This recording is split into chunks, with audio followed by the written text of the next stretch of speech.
Hello, welcome to the course on emerging domain in electronics engineering. This is lecture 23. So, in this lecture we will see how we can represent the signals, what are the various types of signals we encountered in a communication systems. So, first of all, the signals. What is a signal? Signal is basically a function, or it basically conveys some information, or we can say that a signal is a physical thing which contains some information, like we have the current, we have the voltage, we have the optical signals, and system is basically it is the interconnection of blocks or components which basically convert one form of signal into another form. So, we have the small representation, how we can represent a small signal system. If we have let us say x t, this is the input signal, and corresponding to this input signal, let us say if we have employed a system which is again made up of blocks, and this system will perform some task on the input signal x t, and finally it will provide us the output signal which is the y t. Let us say if we have y t is x t square. So, here again from this small expression we can say that the input is x t, output is y t, and the system is performing the square of the input signal. So, we have y t equals to x t square. So, as we have talked about that signal is of our interest, let us say for an electrical system, the signal, the physical variable of interest may be a voltage, a current, or the amount of charge. For pneumatic system, for mechanical system, the variables may be different. We will have the velocity, we will have let us say the acceleration, the position, the mass. Similarly,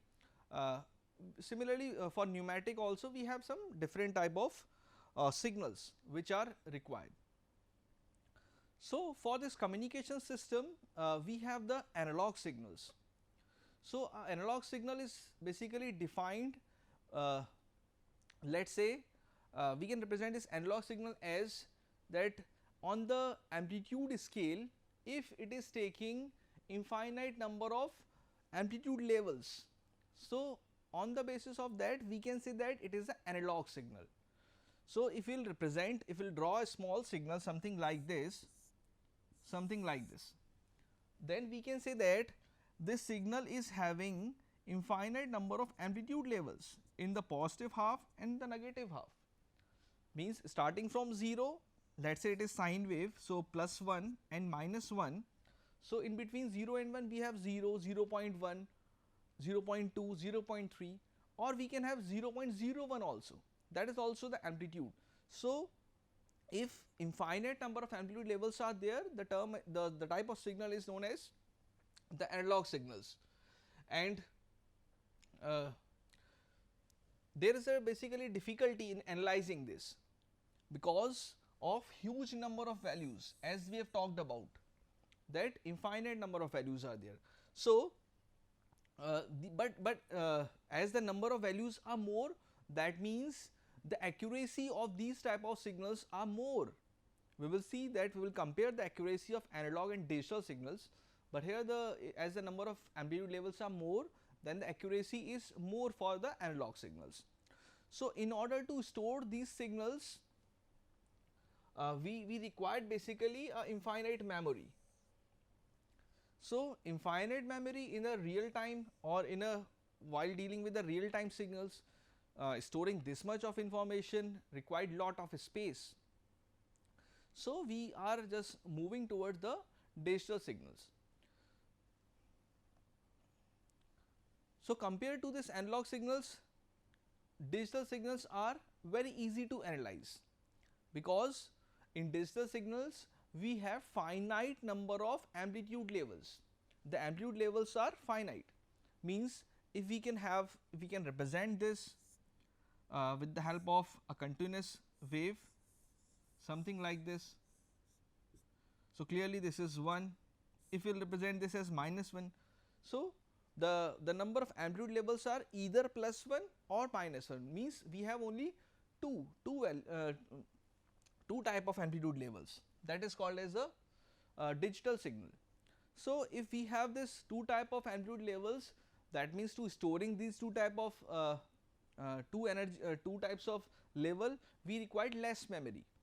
So we can say that the digital signals are less accurate because we have only two amplitude levels, and these discrete samples of the analog signal taking over the period of time, means we can represent, we have the procedure how we can transform a analog signal into a digital signal, we have the technique. But these digital signals are not subjected to noise.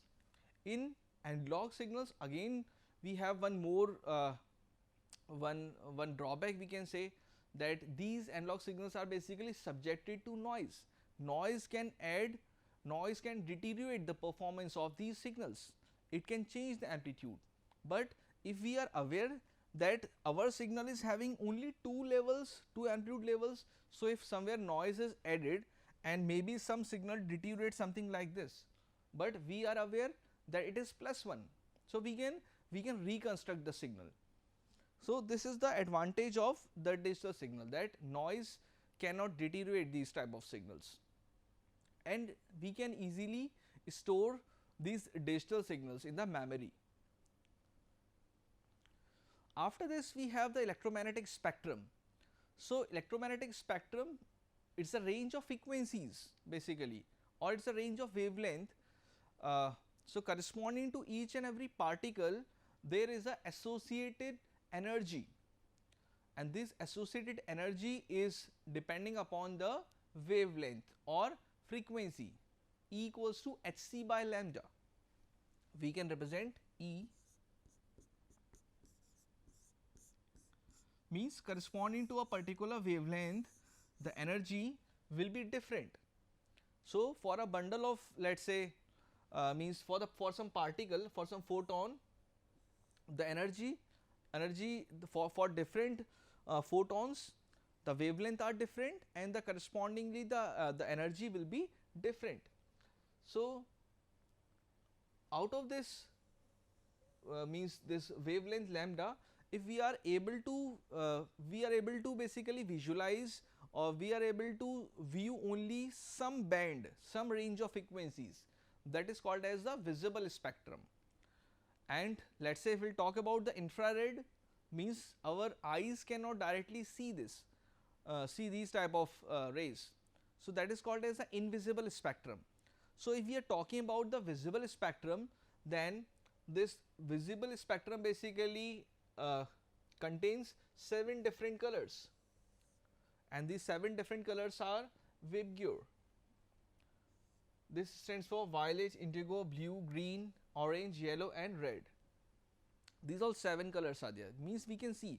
But apart from this, we cannot say this infrared, the X-rays, the cosmic rays, we cannot see with the help of our eyes. So we have a small representation here, the electromagnetic spectrum with respect to frequencies, starting with 10⁴ Hz, and the last we have the 10⁻20. So as we can see here that as the frequency increases in this particular direction, the wave become basically more compressed. Here in this particular region where the frequency is 10⁻20, the wave is bit compressed. So we can say that the camera can see the other range of frequencies also, but our naked eyes cannot see. We cannot see apart from VIBGYOR, the 7 colors. So we have the X-rays, gamma rays and cosmic rays also. So if we will categorize this as radio waves, microwave, infrared rays, visible rays, ultraviolet, X-rays and gamma rays. So we are able to see these particular colors, these particular range of frequencies we can see, which lies in the category of visible spectrum. Apart from this, means these colors, and these rays and these rays we cannot see directly. So we have the range of frequencies along with the range of wavelength, the nomenclature, and what are the typical applications. So, if we will see the extremely low frequency ELF, extremely low frequency means 30 to 300 hertz. That means these are used in the power line communication. We can say that we have the frequency of 50 hertz, 220 volt 50 hertz, that is the frequency of waves that we are just receiving in our homes. So, 220 volt 50 hertz, that is the power line communication. After that 300 to 3000, which is nothing but 0.3 to 3 kilohertz, this is called as VF, voice frequency, means the speech signals, the communication intercom. After that the VLF, very low frequencies, generally used in the submarine communication. We have the low frequency marine communication. Medium frequency, this is somewhat of our interest, 0.3 to 3 megahertz. AM broadcasting, we will see what is this AM, amplitude modulation. This we will cover separately. What is amplitude modulation, what is the modulation technique, how we can produce these AM signal, how the AM signals are broadcasted, and how these AM signals can be recovered back. So, we will see in this AM broadcasting separately. After that the high frequency, the landline telephony what we are using, FM broadcasting, and TV, that is lying in the category of VHF band. The band is basically 30 to 300 megahertz. So, FM broadcasting means frequency modulation, means when we are changing the frequency, that is called as the frequency modulation, or called as a FM broadcasting, and the television TV. Apart from that we have UHF, SHF, EHF. So, these frequencies are gigahertz, we can say these are in very high frequencies. So, high frequencies generally used in microwave ovens, radar, satellite communication in radar. After that these high terahertz frequencies, this frequency is too much, and this high frequency is generally used in the experiment and infrared, X-rays, gamma rays, means in the medical applications, optical communication, laser, infrared. We have TV remotes in our home appliances. The remotes are working, generally the remotes are working with the help of IR technology, but nowadays we have the remote that work with the Bluetooth also. So, these are some typical applications corresponding to the electromagnetic spectrum. Now, we have the classifications of signal. So, as we have talked about that signal is basically a physical quantity which contains some information. So, how we can classify these signals? So, these signals can be classified as, first is the continuous time and discrete time. As the name suggests, it depends on the time scale, means on the x axis. So, we will see separately what is this continuous time and discrete time. After that we have the deterministic and the non-deterministic signal. As the name suggests, deterministic means if we are able to predict the behavior, if we are able to calculate the output at some value of input, then it is a deterministic. If not, then it is a non-deterministic, or somewhere referred as a random also. Deterministic and random signals. Next we have the even and odd signals, periodic and aperiodic, energy and power, and in the last one we have the real and imaginary type of signals. So, first we have the continuous and discrete time signals. As we have talked about the analog and the digital signals on the basis of amplitude, similarly on the basis of time scale, we can say that if signal is defined at each and every point on the time scale, then it is called as continuous time signal. If signal is defined at each and every point on the time scale, it is termed as continuous time. But if signal is defined at some discrete points like this,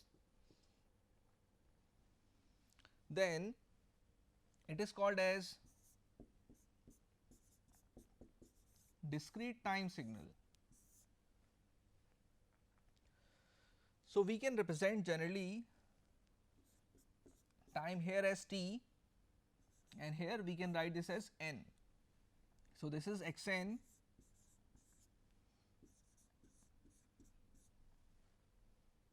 here we have xt. Now we have the deterministic and non-deterministic signal. So first, a signal is said to be deterministic if there is no uncertainty with respect to its value at any instant of time. Means if we are able to predict the behavior of the signal, if we are able to tell that this is the output at this particular time, then we can say that it is a deterministic kind of signal. Or we can say if we are able to represent a signal in some mathematical form, then those signals are known as a deterministic. For example, let us say we have yt equal to sin t. Sin t means depending upon some time, if the output is known, means on the basis of this time we are able to calculate the value of sin t, because the output will be somewhat between -1 and 1, we are able to calculate, or basically we have represented in a mathematical formula. So these are the deterministic signals. This is a representation for sine. Now what about random signals or non-deterministic signals? If we are not able to predict the behavior, like we have the noise signal.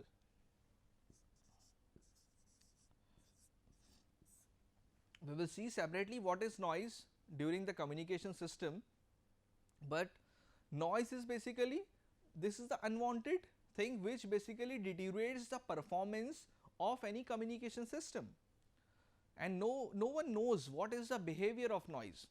So means we cannot represent mathematically also that this is the mathematical formula for noise, we cannot. So if we are not able to represent in a mathematical expression or the mathematical form, then these type of signals are known as non-deterministic, or somewhere referred as a random type of signals. And the modeling of these type of signals are not so easy. After that we have the even and odd signal. So as the name suggests, even signals means which are basically mirror image about the vertical axis. In our mind, let us say we have the cos t. So if we will draw this cos t, so this is something like this. It is a mirror image about the vertical axis. This is, let us say, yt. So this part is exactly matched with this part, means whatever region we have in the right hand side, the same region we have in the left hand side also. So that these type of signals are called as the even signals. We have some more examples, that we have yt equals to x square. We can write yt equals to xt square, something like this. So how we can check that this signal is even or this signal is odd? So the mathematical thing for even signal is xt equal to x of minus t, means if we are performing the time reversal in a signal xt, then we can have the, if we are able to achieve the same kind of signal, then we have this these signals as even signal. Otherwise these signals are referred as the odd signals.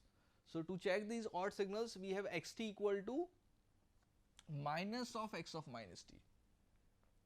So if we have one example that yt equal to sine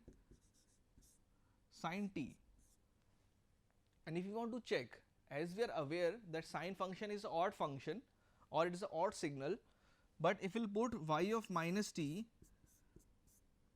so this is sine of minus t, and sine of minus t is equal to minus sine t, and instead of minus sine t we can write this as y of minus t equals to minus of yt. So mathematically also we are able to check that it is a odd signal. So we have other examples also. Let's say we are writing yt equal to only xt or yt equal to t, let's say, that is again a odd signal. So for sine we have this kind of waveform like this. So whatever is this part, the same we can achieve if we will perform the mirror image and with the help of a negative sign. So these are the odd signals, and now we can represent any signal in terms of its even part and odd part. So we have xt equals to even part xet and x naught t, which is termed as the odd part.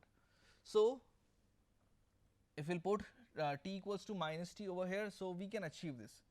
X even part of t equals to half of xt plus x of minus t. Similarly for odd part we have half of xt minus of x of minus t. So this is the way of representing a signal in the even part and the odd part. Now next type of signal we have is the periodic and aperiodic signal. So first, with the definition of periodic signals, means when a signal is said to be periodic. A signal is said to be periodic if it satisfies xt equals to x of t plus t. Means we can say that a signal is said to be periodic if it repeat itself after a fundamental time period capital T. After a fundamental capital T. So if we have a continuous time signal xt, then we have xt plus t, or if we have discrete time signal, then we have xn equals to x of n plus some capital N, where t is the fundamental period and f is nothing but 1 by t. So it is the fundamental frequency. So with the help of this particular relationship, we can see, or by seeing a signal also, we can say that the signal is periodic if it repeat itself, after a fundamental time period. So how we can calculate the time period? T equals to 2 pi by omega naught, where omega naught is a fundamental frequency.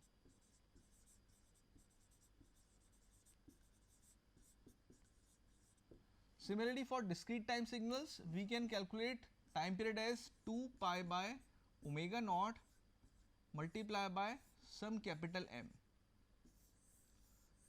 where omega naught is a fundamental frequency and capital M is the smallest integer number which convert this thing into an integer, because n will always be an integer. So small m will make 2 pi by omega naught into a integer quantity. So in this way, with help of these two formulas, we can calculate we can check the periodicity of the signals, and we can further evaluate the fundamental time period of the continuous time signal as well as for the discrete time signal. Now we have the energy and power signal. So first is the energy signal. So how we can calculate the energy? If we are able to calculate the area under the curve of x square t, where xt is the signal, input signal. So E equal to minus infinite to infinite x square t dt, or it is basically magnitude of x t square x square t dt. So that is the energy. For power, we have P equals to limit t approaches infinity 1 by 2t over the limit minus t to t x square t dt. Again we have the mod this side also. So this relationship will give us the power.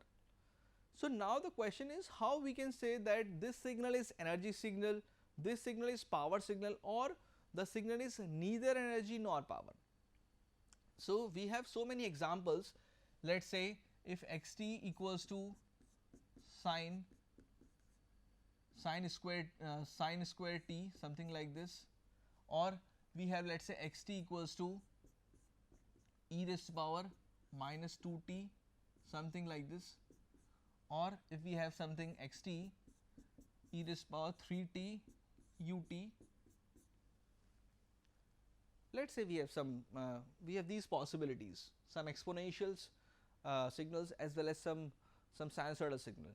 So if we will start with the first signal xt and we will try to evaluate the energy, and if energy comes out to be finite, if energy is finite and power is 0, and let's say energy is finite and power is 0, then this type of signal is known as energy signal. Now if, let's say, energy comes out to be infinite and power is finite, then these type of signals lies in the category of power signals. And the last one is when energy is basically infinite, power is also infinite. So these type of signals lies in the category of neither energy nor power. So if we can correlate these formulas of energy and power, then we can achieve one simplified relationship, something like this: P equals to limit t approaches infinity, and instead of this whole thing, when t approaches infinity, it is nothing but minus infinite to infinite. So it will give us e by 2t, e by 2t, where we can write this as e infinite also, something like this. So we can clearly see now, when e is finite, it is the energy signal. But when e is infinite and infinite by infinite form we can further simplify it, then naturally we will have p is finite. But somehow if both the things E and P are infinite, then it is the neither energy nor power, means some signal which are unbounded. Unbounded means something this type, which is e raised to power 3t, something unstable type of signals lies in the category of neither energy nor power. Whereas the energy signals, they generally of this type, decaying type, somewhere stable type of signals. Whereas the power signals, generally power signals, we have the sinusoidal one, means the periodic signals are generally called as the power signals. So after this we have the real and imaginary signals. So real signals, we have the condition, let's say if we have xt equals to a complex quantity a plus some j times b, then this is the real thing a and the imaginary part is b. So for a real signals, when this signal is said to be real, when the imaginary part is 0, or else we can say that when xt equals to x conjugate of t, if both the things are equal, then the signal is a real signal. Whereas if xt equals to minus of x conjugate t, then we have the imaginary kind of signal. We have a small example. that if x t equal to 3, its conjugate is also same 3, then it is a real signal. Whereas if x t equal to, let us say, 3j, its conjugate will be definitely minus 3j. So the condition, this condition we achieved, and we can say the signal is a imaginary kind of signal. So these are the two conditions which definitely helps us in checking whether the signal is a real signal or the imaginary signal. These are the references. Thank you.